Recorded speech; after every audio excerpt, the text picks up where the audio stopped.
Israel reborn. The same prophets who predicted the worldwide exile and persecution of the Jews also predicted their restoration as a nation. It is surprising that many could not see the obvious. Since the first part of these prophecies came true, we should also have anticipated the second part would come true also. This restoration was to come about in the general time of the climactic 7-year countdown and its finale, the personal appearance of the Messiah to deliver the new state from destruction. Set the record straight. Right here, a careful distinction must be made between the physical restoration to the land of Palestine as a nation, which clearly occurs shortly before the Messiah's coming, and the spiritual restoration of all Jews who have believed in the Messiah just after his return to this earth. The physical restoration is accomplished by unbelieving Jews through their human effort. As a matter of fact, the great catastrophic events which are to happen to this nation during the tribulation are primarily designed to shock the people into believing in their true Messiah. Ezekiel 38:39. The scoffers. For many years prior to 1948, some Christian scholars denied the possibility of accepting the prophecies concerning the restoration of Israel as a nation in Palestine. As a matter of fact, many Bible teachers taught that all prophecy relating to Israel's future was fulfilled in Israel's past. Others taught that the promises made to Israel must be applied to the church, since Israel rejected her Messiah. Some theologians of the liberal school still insist that prophecy has no literal meaning for today, and that it cannot be taken seriously.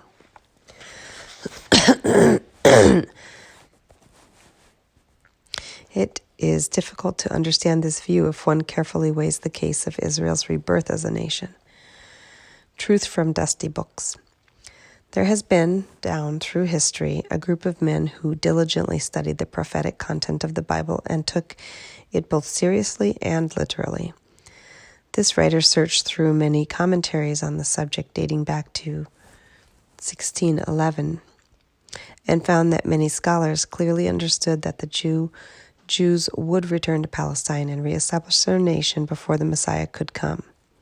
These men held this position in spite of mocking and ridicule on the part of the majority of Christendom.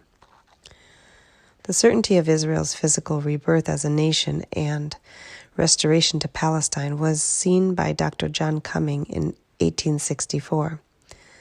Thumb through his fascinating old book, over 100 years old, and you'll read, How comes it to pass that as a nation they have been dispersed over every land, yet insulated, separated, and alone amid the nations? The predictions of their restoration are in words as definite, only not yet fulfilled. As a nation they were cut off and dispersed, and it is as a nation that they shall be gathered and restored. But one closing act in this great dramatic history of an extraordinary people is yet wanting to complete the whole. Their restoration is predicted and demanded. Who will stretch out his hand to move the scene and call forth the actors? Was this man a prophet or a student of the prophets of God? The fact that the Jews had to be restored as a nation before Christ could return was seen by James Grant, an English Bible scholar, writing in 1866. The personal coming of Christ to establish his millennial reign on earth will not take place until the Jews are restored to their own land, and the enemies of Christ and the Jews have gathered together their armies from all parts of the world and have commenced a siege of Jerusalem. Now the return of the Jews to the Holy Land and the mustering and marshaling of these mighty armies with a view to capturing Jerusalem must require a considerable time yet. This was written 82 years before Israel was made a nation. Increase Mather, a famous minister in the early colonies of America, wrote a book published in 1669 entitled The Mystery of Israel's Salvation. In this book, he developed many of the crucial prophecies of Israel's restoration. He, too, showed that the Jews would return to Palestine and become a nation before their spiritual conversion and return of the Messiah, Jesus Christ. The great contribution of these men who stood against the prevailing religious opinions of their day is obvious. They prove that these prophetic passages are clear and could be understood if taken literally. 100 or more years ago, the prospect of the nation of Israel seemed impossible. Their faith in these passages in the Bible has been verified before our eyes. These men used what may be called the golden rule of interpretation, which the biblical record of fulfilled prophecy indicates is correct.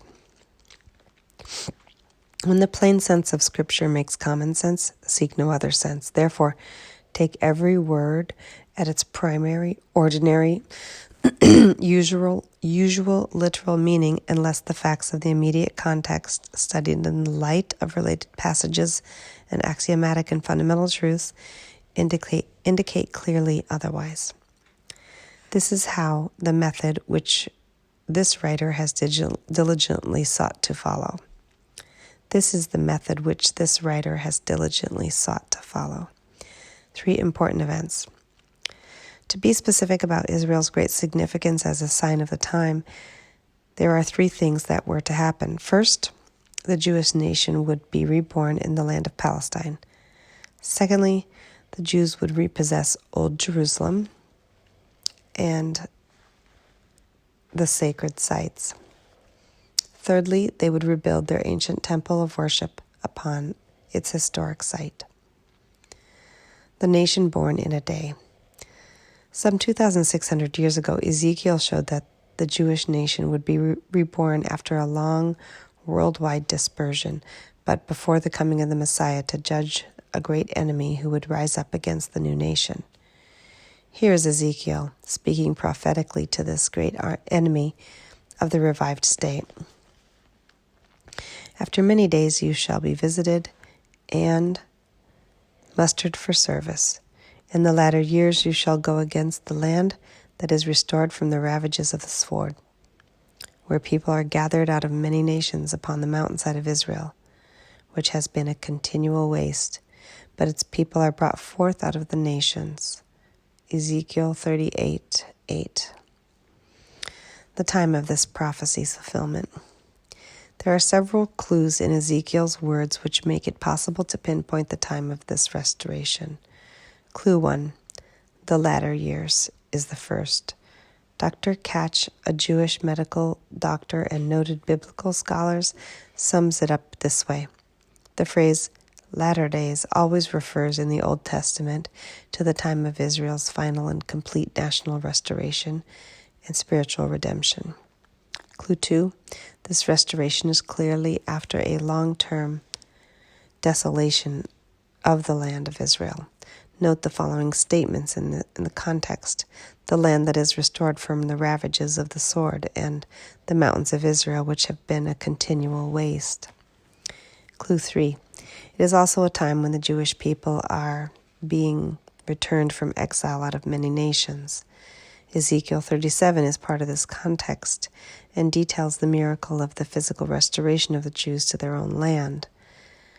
Then, afterward, their spiritual conversion. This was predicted to occur at a time when the world would be saying, "Behold," they say, "our bones are dried up and our hope is lost. We are completely cut off." Ezekiel 37:11.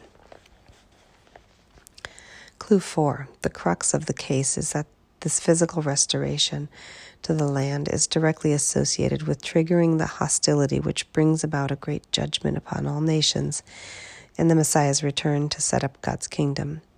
In other words, it is the presence of this reborn nation of Israel flourishing in prosperity that excites a great enemy from the uttermost north of Palestine to launch an attack upon them, which sets off the last war of the world. This war is to be ended with such a display of divine intervention that a great many of the surviving Gentiles and Jews put their whole trust in the true Messiah, Jesus Christ. It cannot be emphasized enough. This restoration would take place after a worldwide dispersion and long-term desolation of the land of Israel. However, it would occur shortly before the events which will culminate with the personal, visible return of the Messiah, Jesus Christ, to set up an everlasting kingdom and bring about the spiritual conversion of Israel. Jesus the prophet. Jesus Christ also pinpointed the general timeline of his return when his disciples asked him two important questions. What will be the sign of your coming, they wanted to know, and what will be the sign of the end of the age? The coming referred to in the question above is commonly referred to as the second advent of Christ. It was only natural that they wanted to know what signs would indicate his return to set up God's promised kingdom. In answer, Jesus gave many general signs involving world conditions, which he called birth pangs, and said that these signs, such as religious apostasy, wars, national revolutions, earthquakes, famines, etc., would increase in frequency and intensity, just like the birth pangs before a child is born. One of the great signs he predicted, however, is often overlooked. He speaks of the Jewish people being in the land of Palestine as a nation at the time of his return. He speaks of those who are in Judea, fleeing to the mountains to escape the great battles that immediately precede his return. Matthew 24:16. Another statement of Jesus demands a national existence with even their ancient worship restored. Pray that your flight may not be on a Sabbath. Matthew 24:20. This indicates that the ancient traditions regarding travel on the Sabbath would be in force again, thus hindering a rapid escape from the predicted invasion. Even the temple has to be rebuilt according to the sign given in Matthew 24:15.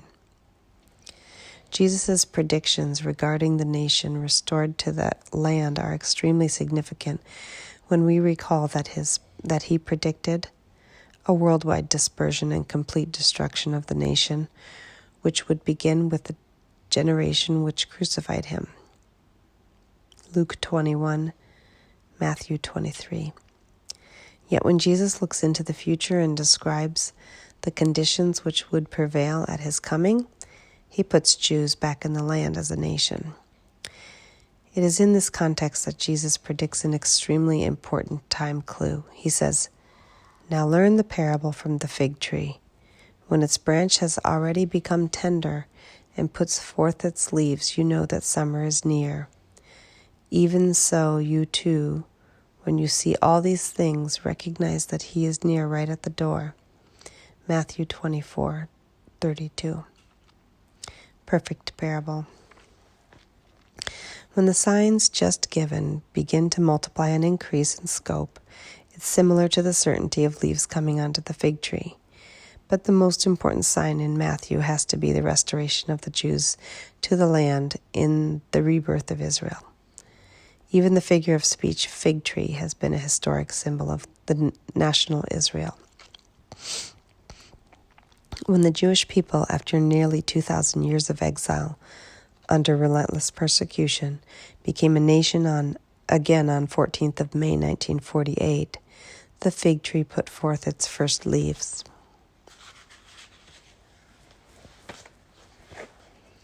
Jesus said that this would indicate that he was at the door, ready to return. Then he said, "Truly I say to you, this generation will not pass away until all these things take place." Matthew 24:34. What generation? Obviously, in context, the generation that would see the signs, chief among them the rebirth of Israel. A generation in the Bible is something like 40 years. If this is a correct deduction, then within 40 years or so of 1948, all these things could take place. Many scholars who have studied the Bible prophecy all their lives believe that this is so.